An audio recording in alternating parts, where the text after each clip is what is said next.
Bonjour mes amis, je vais vous donner la suite. Là c'est une photo de mon mari militaire. Il était dans l'aviation, il s'était engagé dans l'aviation. Euh, donc au bout de 3 ans, il est parti, il a été réformé. Cela arrangeait très bien d'ailleurs parce que il avait fait connaissance et nous avions fait des connaissances entre-temps. Voilà, et ensuite, nous sommes mariés en 67. Donc, une photo très modeste d'ailleurs. Euh, c'est extrêmement difficile d'avoir des anciennes photos comme ça, convenables. Excusez-moi, j'arrive pas tellement à... Donc, voilà, nous sommes mariés, et puis en 67, nous avons eu 3 enfants euh, qui étaient mignons comme tout, et nous avons nous sommes partis à Paris. Nous sommes revenus quelques mois après il y a eu les mai 68. Nous avons préféré revenir avant tout ce qui a pu se produire dans ces moments-là. Et j'ai eu ma première fille en 68, en juillet 68. Et Et ensuite, bon ben, mon mari a fait des études. Il voulait être notaire, donc il a fait des études qu'il a très très bien réussi puisqu'il aimait beaucoup étudier. Et il est resté quelques années dans le notariat. Et ensuite, il a monté une agence pour devenir entrepreneur ensuite. Et voilà, c'était un parcours un peu particulier. Nous avions des caractères un peu particuliers tous les deux. Nous avions été élevés à la dure, lui aussi. Donc ça n'a pas été facile, mais l'amour a été plus fort. Nous avons continué notre chemin comme ça jusqu'au jour où j'ai appris le décès de mon papa. Ça a été très dur et je n'ai pas compris. Pour moi, la mort, ça ne devait pas exister. Dieu pour moi était très loin. C'est quelqu'un en qui je croyais, mais qui n'était pas un Dieu d'amour. Voilà, avec mon papa, c'était pas toujours facile, mais nous l'aimions. J'ai sombré. J'ai très mal pris la mort de mon papa. J'ai sombré, j'ai fait une dépression assez grave et j'ai eu du mal à m'en sortir et ça a mis quand même un an pour que je m'en sorte jusqu'au jour où ma conversion. Mais entre-temps, nous avons cherché le Seigneur et nous avons décidé de chercher le Seigneur. Nous avons eu des sectes à venir à la maison et c'est encore pire en ce qui me concerne. Nous avons au bout d'un moment cherché une aide parce que j'étais trop fatiguée et le Seigneur avait ses voix en ce moment-là parce que 15 jours auparavant, il y avait des pasteurs qui nous avaient rencontrés. Ils ne connaissaient pas et le Seigneur leur a montré de prier pour nous. Ça paraît bizarre comme ça, mais dans le magasin, et ils ont prié. Ils ont eu à cœur de prier pour nous.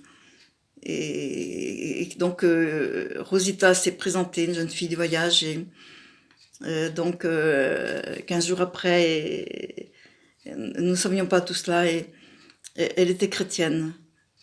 Là aussi, ça a été conduit. J'avais une guitare que je ne me servais pas, mon mari m'avait offert. J'aimais cet instrument, elle a demandé à jouer et elle m'a chanté le chant quand je suis fatiguée. Et donc je me suis convertie tout de suite. J'ai été, euh, j'ai été touchée tout de suite et j'ai su que c'était la vérité, le chemin à suivre. Et mon mari, un peu plus tard, a entendu le chant lui aussi et s'est converti aussi. Et notre fille de 9 ans aussi s'est convertie. Et moi, j'avais des difficultés parce que j'avais encore du mal à faire face et j'ai fait un songe, le premier songe. Donc, j'étais dans un puits et je n'arrivais pas à me sortir de ce puits. J'avais beau m'agripper, je voyais la lumière, mais je n'arrivais pas à saisir cette lumière. Et j'ai crié à Jésus et Jésus est venu. Il m'a retiré de ce puits et m'a pris dans ses bras. J'ai vu sa main, j'ai vu une partie de son bras, mais rien d'autre. Et j'ai senti ses bras autour de moi. Et j'étais comme un bébé dans ses bras. Je n'ai jamais oublié ça.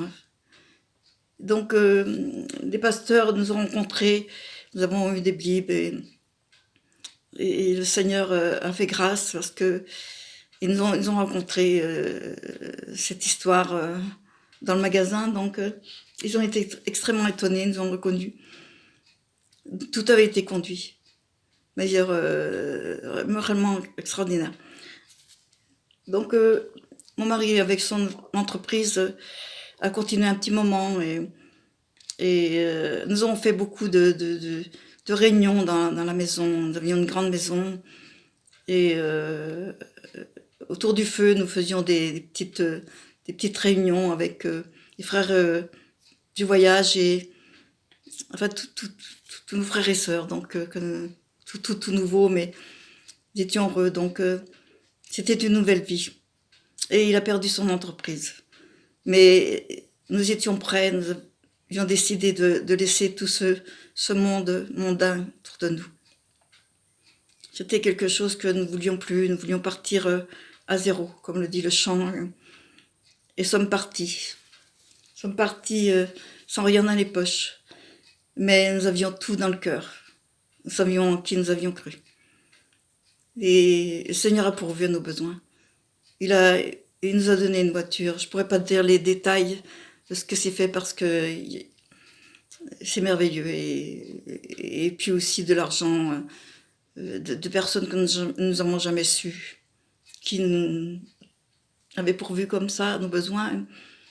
Et c'est le Seigneur qui a mis à cœur. Et voilà, nous avons continué comme ça jusqu'à ce qu'il trouve un travail. Et il voulait faire l'école biblique, mais les portes se sont fermées. Il a fait beaucoup d'études avec une concordance. Il a réellement étudié la parole de Dieu et fait les marchés, et fait de la distribution dans tous les domaines. Et même dans sa voiture, il emmenait des Bibles et des... C'est toutes sortes de choses pour distribuer. Il voulait apporter l'évangile et le Seigneur lui avait mis à cœur d'apporter l'évangile. Il l'a fait toute sa vie pratiquement. Donc on nous avait dit comme ça dans une conférence que il y a quelqu'un qui s'est déplacé, qui ne connaissait pas, qui nous a dit que nous aurions un ministère d'aide. Ça s'avère que ça s'est réalisé au fur et à mesure du temps. Nous ne savions pas ce que ça voulait dire. Tout a été conduit. Bon, je ne dis pas que tout a été toujours formidable parce que il y avait quand même l'humain qui était là, qu'il fallait s'habituer à cette vie, il fallait tout refaire. Donc nos caractères étaient toujours là, mais tout a été conduit et nous avons une autre petite fille, Esther, 10 ans après la dernière, et c'était réellement un cadeau après notre conversion. Donc nous avons été conduits comme ça pendant tout un temps, hein, jusqu'au jour où nous sommes revenus en Bretagne, dans notre pays. Et nous sommes rentrés dans une grande église avec une grande chorale. Et nous sommes rentrés dans cette chorale pendant 13 ans. Et nous avions des moments extraordinaires dans cette chorale et dans les répétitions. Et il y avait vraiment de la joie considérable. Et quoi qu'on en pense, être chrétien, c'est aussi la joie. Le Seigneur est un Dieu de joie, de paix. Et ça a été vraiment merveilleux. Donc, nous sommes restés 15 années dans cette église. Nous sommes revenus au bout de quelques années. Mon mari avait décidé de revenir et moi aussi d'ailleurs près de la mer. Et là, avec des groupes, nous allions à la pêche, chercher des moules. son papa avait ses parents avaient des parcs à moules dans le temps et il a voulu refaire ça comme ça de temps en temps et c'était un plaisir et nous faisions des pique-niques, nous étions des groupes comme ça. Donc ça a été des moments bénis avec la grâce de Dieu et donc nous avons continué comme ça et à sa retraite il s'est lancé dans les légumes bio et pendant quelques années comme ça il a fait les légumes bio et en 2015 nous avons appris cette terrible maladie. Donc quelques mois auparavant j'avais eu un autre songe très percutant. Nous étions sur une route de campagne. Nous étions une quinzaine de personnes. Et j'ai vu de loin des loups. Je ne savais pas ce que ça voulait dire. Et nous avons crié, nous avons levé les mains vers le Seigneur. Nous sommes regroupés à crier à Dieu. Et j'ai vu des anges qui nous entouraient, qui étaient habillés comme des soldats, enfin en tenue de... C'était très particulier, c'était très grand, très impressionnant et merveilleux en même temps. Ils nous ont fait passer ce passage et là j'ai compris à la maladie de mon mari ce que ça voulait dire. Donc effectivement il s'avère que pendant tout le temps de la maladie de mon mari, le Seigneur était là. Nous avons senti réellement sa présence et il nous a aidés, il a aidé mon mari, il était en paix. Et malgré toutes les tentatives d'opération, et rien n'y faisait. Il y avait un protocole de suivi aussi, mais rien n'a pu le guérir. Donc, moi, je savais au fond de mon cœur qu'il allait partir. Donc, nous avons... Enfin, mon gendre a eu à cœur de faire un petit concert à Noël 2015. Donc, il a apporté sa guitare et nous avons... tous les 15 à peu près chanté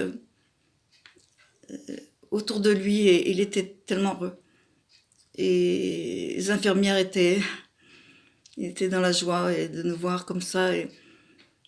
Et voilà, donc c'est une dernière image qu'il a vue de sa famille. Peu de temps après, il est parti avec le Seigneur, début janvier. Et nous étions prêts et j'avais eu à cœur de chanter avec lui, de chanter pour lui les 3 derniers jours, parce qu'il était déjà dans le coma, mais un coma assez léger. Donc il m'entendait. Il clignait des yeux de temps en temps et je savais qu'il m'entendait. Donc j'ai chanté. L'après-midi, comme ça, je chantais quelques chants qu'il aimait. Et voilà, donc il est parti et j'ai eu une image, je me souviendrai toujours, sur son lit et avec un tout petit sourire, comme pour me rassurer, nous rassurer qu'il était bien. Donc après, j'ai dû partir de là où j'étais parce que nous étions dans une grande maison. Et j'ai trouvé cet appartement là où je suis, où j'ai pu faire beaucoup de fleurs, de choses comme ça extérieurement. Et c'était une réponse aussi du Seigneur. Et c'était merveilleux. Donc j'ai eu à cœur de mettre ces chants il y a un an, un peu plus d'1 an. Nous en avons parlé avec Sylvie sur En Goutte. Et c'était... Et puis, je me suis décidée, je suis une très très grande timide, bien que je ne paraisse pas, ça n'a pas été évident pour moi.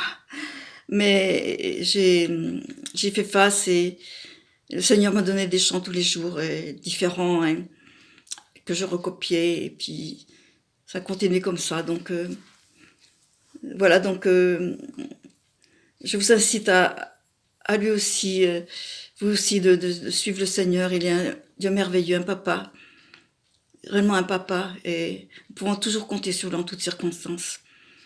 Et prions aussi pour tous ceux qui en ont des besoins. Soyez bénis, mes amis. Bisous.